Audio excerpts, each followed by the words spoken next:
right, good morning, everybody. Welcome to Real Estate Investing with Tarek. All right, I'm going to give it a couple of seconds here while everybody hops on. But while you guys are getting on, I would love to hear where everybody's at in this beautiful world today. So if you can put in the chat where you're at, I'm in Newport Beach, California right now. But today we're going to do a little bit of Q&A. And then we're also going to do a little bit of talk about fitness and how we can incorporate fitness into real estate investing to kill two birds with one stone and really maximize our time. And, you know, I've been an entrepreneur for over 20 years. And you know what the craziest thing I've learned? The most important part of being an entrepreneur, the most important part of being a real estate investor, the most important part in life, if you want to get more, it breaks down to your schedule and your habits. I'm telling you, if you can master your schedule and create habits, your life's going to change because it takes away all the chaos from your life. So over the last couple of years, you know, I've gotten busier and busier and busier, which means I needed more time. And at the same time, I set some really big fitness goals. And I told myself, no matter what, we have to accomplish these goals. And if we're going to accomplish these goals, we have to create schedules. So something that has really impacted my life, and by the way, grab the book. It's called The Miracle Morning. This really helped me get up early in the morning. So what really impacted my career was waking up early in the morning. But it was very difficult to wake up early in the morning because I'm a night person, and I know a lot of you are thinking the same thing. Well, let me explain something to you. The only reason it's difficult to wake up in the morning is because your body's used to waking up later. Like if you went on vacation to Italy after a week, you'd be on an Italian sleep schedule, right? So it's about adjusting your body. So how do we create that sleep routine? Well, the first few weeks, just so everybody knows, it's going to be difficult. Here's why. Because whether you fall asleep at 9 p.m. or 1 a.m., you still have to wake up at the exact same time. So pick a time that you guys want to wake up. I love waking up, 5:30. I think that's a great time to wake up. So what you need to do is pick your wake up time. No matter what time you go to sleep, that's the time you wake up. And your first couple of weeks are going to be tough because your body needs to adjust. But eventually, you're going to start naturally falling asleep earlier. So that's how you're going to start building out your morning routine. Another thing is fitness, right? So I want to talk about the importance of fitness and how it relates to real estate investing. So I've been on this fitness journey really committed about 1.5 years now. And I've completely transformed my body. I spend about 1 hour and 15 minutes in the gym 4 days a week. I do yoga 1 day a week, and then I'm also going for walks. I'll give you an example. I've been traveling a lot lately, and I'm at the airport. I have a 2-hour layover. Guess what I'm doing, guys? I'm walking around the airport. So what's really cool is if you have an iPhone, there's an app on your phone called Health. And a lot of people don't even know this. So if you go to the Health app, on your iPhone, it's gonna tell you how many steps a day you're doing. So look at this and motivate yourself to hit these goals, your step goals. Like you want to hit 10,000 steps a day at a minimum. Okay. So what does that have to do with real estate investing? Well, what are we doing when we're real estate investing? We're looking for deals, right? Well, what is a great way to find deals? Walking for dollars and dropping flyers. So this is what I would do if I were you. I would pick 1 hour a day to go for a walk. And I'm serious, you guys. I do this. And it's so easy. It's walking. You're not breathing hard. You're not miserable. You're just walking 1 hour a day. So what you do is hop in your car. If there's a neighborhood you know of where you want to look for a house in that neighborhood, drive to that neighborhood, park your car. I want you to go to the clock app on your phone, and then you're going to go to stopwatch. All you're going to do is hit start, and you're going to walk for 30 minutes. Okay?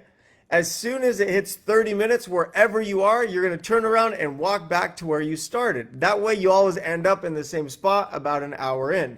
So now let's talk about the walk. You guys, I don't care how you do it. You can order flyers on the internet. You go to Kimco's, but bottom line is, you need to create flyers saying, hi, I'm looking to buy a house in your neighborhood. Are you interested in selling? Please give me a call. Write your name and phone number. Simple as that. I don't care if it's a yellow Post-it note. Go put it on the front doors. So what you're going to do is now you're walking, right? And on every single house, you're dropping a flyer or you're putting a note on the door. When you see a house that looks like a, when you see a house that actually looks like a fixer-upper, I want you to actually knock on the door and try to have a conversation with the homeowner. So you're dropping flyers or leaving post-it notes on the doors, and then you're knocking on the houses that look like fixer-uppers. Here's another thing I want you guys to do. I want you to go on Google. I want you to Google, how does the body change after 3 months of walking an hour a day? How does the body change after 6 months of walking an hour a day? How does the body change after a year of walking an hour a day? You need to understand what you're working towards. Like most people, they don't understand fitness because they're not working towards something. So you have to have a goal in mind. You have to have something in mind. So I just pulled up some benefits of walking, and I wanted to share with you guys. And by the way, I want you guys really study this. It's an hour a day, and it will literally change your life. And guess what? While you're out there getting exercise, doing something good for you, you're looking for houses. Let's kill two birds with one stone, okay? So the benefits of walking an hour a day. Walking an hour a day gives you a great fitness base. After a couple weeks of doing this, you're going to feel so much stronger. Your first week, maybe 2 weeks, you're going to be sore. By the way, sore is good. That means your body is working. That means it's rebuilding. That means it's getting stronger. And eventually the soreness goes away because your body becomes used to walking. So great fitness base. Your anaerobic capacity is going to go up, meaning your cardiovascular, you're gonna feel better. You're gonna be able to like play with the kids, go for runs, like exercise without breathing super hard. Walking an hour a day strengthens your muscles, your hamstrings, your glutes, your quads, your calves, your core. Walking an hour a day improves so many different health markers. I don't know if you guys know this. I'm a 2-time cancer survivor, so I track all this stuff. It reduces blood pressure. It reduces bad cholesterol. It increases good cholesterol. It increases insulin sensitivity. It reduces blood sugar levels. Obviously, we know that walking an hour a day can help you maintain a healthy weight. So on top of like all like the health benefits, you're going to look better too. So a lot of people will just work out to look better. That's not why we work out. We work out to feel better. And it's always, just like real estate investing, it's always hardest at the beginning. That's why it's about sticking with it. Walking an hour a day can reduce your cardiovascular disease and mortality. What does that mean? That means that walking an hour a day is going to extend your life so you can buy more real estate. That's why I like it. What else we got here? Walking an hour a day can reduce chronic pain. I had back surgery a few years ago. My joints feel better. My back feels better. My knees feel better. So it's about moving your body. Think about this. We weren't meant to be in front of TVs. We weren't meant to be sitting at cubicles. If you look at life, from 100 years ago to a zillion years ago, what was life about? Life was a struggle to survive. Your full-time job was trying to live, trying to find food, trying to weather the storm. It was trying to survive, right? So our bodies need to move. We need to be moving. Walking an hour a day is fantastic for your mental health. I'm telling you, like I go to the gym every day. I go walk on the treadmill. It's not my favorite thing because it's inside, but if you're outdoors walking and you're looking at houses and listening to the bird, like it's done like that. I'm telling you guys, do this. It will literally change your life. Set a goal and do it. And overall, walking, it extends your life. It improves your body form, your shape, your health. It helps you live longer. You're going to feel better. It helps your mental health. And at the same time, we're looking for houses. So who's going to start walking with me? Do I have any takers in the chat box here? Yeah, Kathleen, she went on Canva and created door hangers. Great idea. You guys remember, the only way to find houses is to make contacts with other humans. That could be a phone call, a text message, an email, a flyer, an internet ad, a TV commercial, a podcast. It could be anything. But the more contacts we're making in the world, the more opportunity to get a deal. Hans is walking now. I love it. All right, so I got through my fitness and real estate segment that I wanted to share with you guys. Any questions?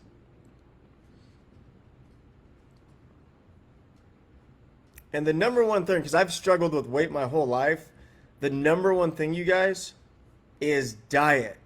And another thing I learned is our portion sizes are just way too big. So, what really started this off is I would order my normal meals, right? And it's normally a protein, veggies, and carbs. Immediately when I get my food, I take half the carbs off my plate and I throw it in the trash. So what did that do? That just took out 50% of my carbs in every meal. And that was what really kickstarted things for me. Abraham's walking to his fridge. Better be to get some water. Yeah, Sierra, yeah, or Clara, yeah, it's better than driving around. It's nice to be outside, walk. Who knows? Maybe you love it and you walk 3 hours a day and you end up with a six-pack. It can happen. I used to walk hours a day, door to door to door to door for hours. All right, so any fitness questions, real estate questions, entrepreneur questions, business questions, family questions? What kind of questions do we have today? See Joe Cohen up there. Yeah, kickboxing is a lot of fun. How about sleep schedule? You guys, you got to build out your routine. Your life will change if you master your morning. But again, there's pain in growth. It's hard to rebuild a routine. It's hard to wake up early at the beginning. Give yourself a couple weeks. Next thing you know, you're falling asleep early. You're waking up early. Because you got to remember this. It's not about the time you wake up. It's about the amount of hours you sleep. So if you woke up at 3 a.m., but if you went to bed at 7 p.m., you're getting a lot of sleep. That's the point here. So if you wake up earlier, you just got to fall asleep earlier. All right, we got some questions. Oh, a lot of questions. All right, Michael was out there walking. I like that. All right, Abraham, our day. Make it happen. I want to hear from you guys how it goes too. Kay's out there working with the horses. 1% better every day is 365% better a year. Are hard money loans better than private investors? That's a case-by-case scenario.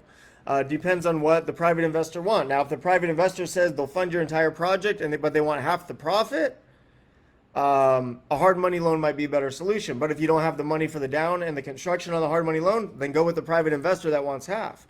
Or you might get a private money investor that says, hey, I'll give you a loan for 8%. Well, if hard money's at 10%, the private money's lower.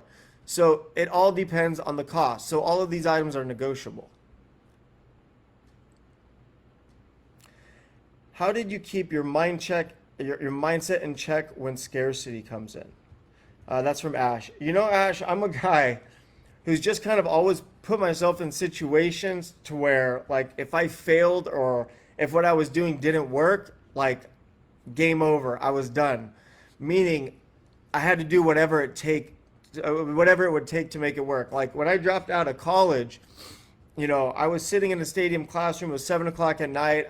I just started making real money with real estate. I was at Cal State Fullerton, and I was sitting there thinking, man, do I want to go to school or do I want to sell real estate? And at this time, I was making more money than the professor teaching me. And I burned the boats. I decided to leave my backpack, my books, my calculator, my pens, my pencil, everything in that classroom, and I walked out. The reason I left everything is because there's no going back. I couldn't buy all that stuff back, right?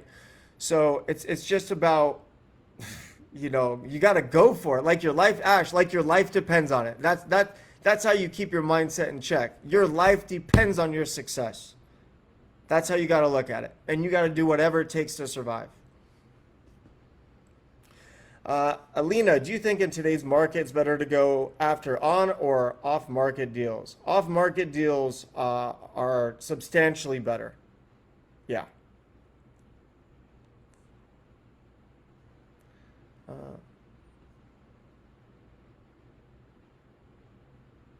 Oh, sorry guys, the screen's moving real fast on me.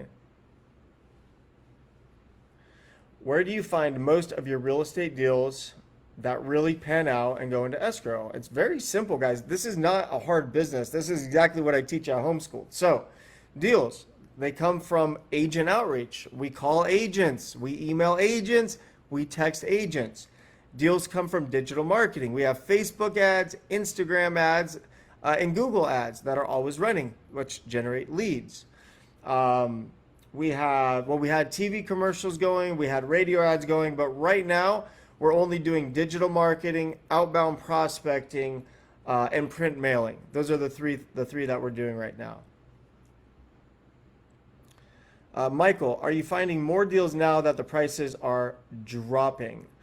We were finding more deals, but over the last 6 weeks here, it's gotten a little bit tougher, and inventory is actually shrinking again, you guys. And real estate's about supply and demand, and there is no supply because you got to remember, most people that own houses today, their mortgages are like half the interest rate of today's interest rate. So they're not going to be moving. They're going to be staying in their houses longer, which is going to prevent houses from hitting the market. And we have a housing shortage, so we have a lot of demand with low inventory. So regardless of the rates, it looks like things are actually a little bit better than they were.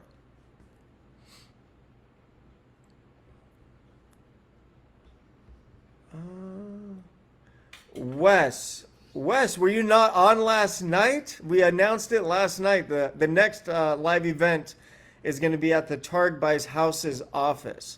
And we're going to be spending 2 days together with the team. We're going to be meeting with my team at Targ Buys Houses. And guess what else we're doing, Wes? We're going to go out door knocking together. So I'm going to go out with you guys, knock on doors, and go for a walk, just like we're talking about today. Get out there, talk to people. So Wes, it's open to homeschooled students first. So if you want to go to that, you should register because I think we've already sold like half or something. And we can only take 40. Thomas, taking the test to get my real estate license beginning of August. Awesome. We would love to have you at the agency. My relationship between the two. So the agency is for selling real estate. Homeschooled is for investing in real estate.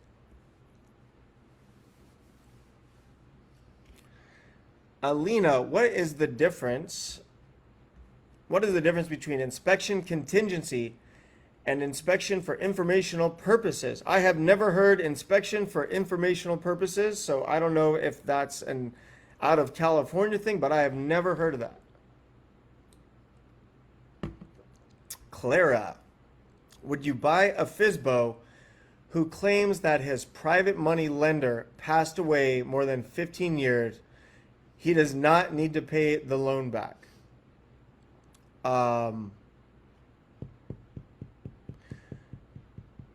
Yes, I would, because during the process, if this seller was unable to legally sell to you, it would probably come up. And if they were legally able to sell to you, then you'd get a transaction done. So that's my thought there. But make sure you talk to the title and escrow and explain the situation. And remember, always ask the professionals for help. Ask your escrow officer, ask your lawyer, ask your title agent. Ask for help. This business is about helping each other. And for new people, they don't understand, like everybody will help you because it's a commission-based business and they want to earn your business. We got Joe Cohen. What's up, Joe? I just took my earnings from the Watts flip and invested it into an indexed universal life plan. I'm going to lend myself that money back to my company. Do you think that was a smart move? So I believe what Joe is saying is he took his money, he put it into an investment account that earns interest, but he can borrow against that house to go invest in real estate and give up a little bit of that interest. Joe, I actually do the same thing. So yeah, it's a good idea. Taylor, I'm in Arizona. What would be your buy box criteria for homes in Phoenix, Glendale, or Scottsdale? Oh, I'll tell you what my buy box would be. I would look at any opportunity that was about, 200,000 or more. I don't mess with $50,000 or $100,000 houses because there's just not an upside. If you buy a house, fix it, sell it to make 20 grand, it's just too much effort. So might as well get something with a little more meat on the bone. Lena, it's in Virginia. The best way to get that answer is jump on Google, go on Zillow, Redfin, Realtor.com, and start calling real estate agents and just ask them that question. Am I still looking for a home with creative financing? Yes, I am. Newport Beach, Corona Del Mar, or Newport Coast.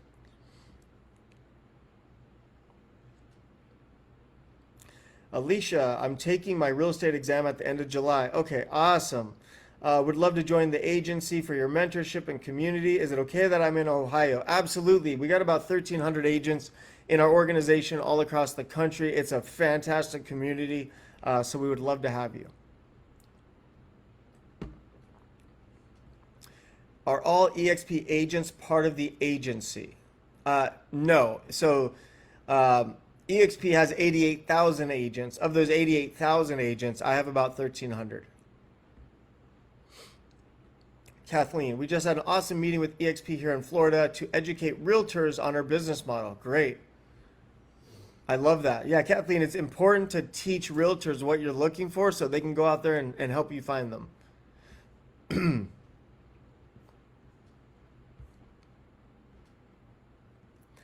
Ava, how quickly would we be able to flip on a property after we joined homeschooling? Oh, that depends on you, how much effort you put in, how much work you put in. But if you spend 90% of your time towards deal finding, talking about multiple hours a day, I don't see any reason why you wouldn't have your first deal or two going within the first 90 days. It'd take a lot of work, of course. Colin, what's the best way to start wholesaling real estate? I have no experience in real estate at all. Looking to upgrade my life. Well, Colin, that's how it starts. You get to a point where you look in the mirror and you say, I'm done with this shit and I want more, right? We all get there, and that's how I am. I want more out of life. We got one shot at this life. I want to live the best, most exciting, most beautiful life I could possibly create for me and my family. And it's my responsibility to make that happen, because no one's going to do it for you but you. And that's the big thing you got to remember. No one's going to do it for you but you.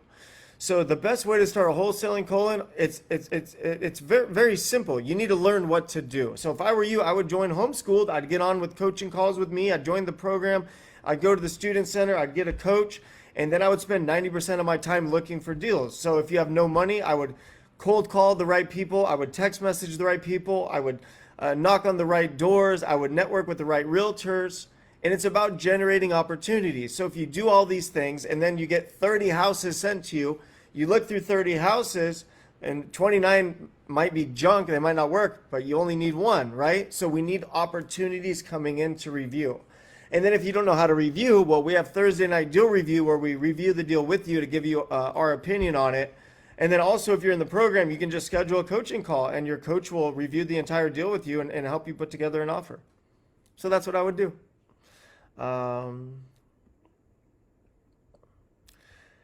Jamila, do you suggest that we be agents? I turned in my license in January.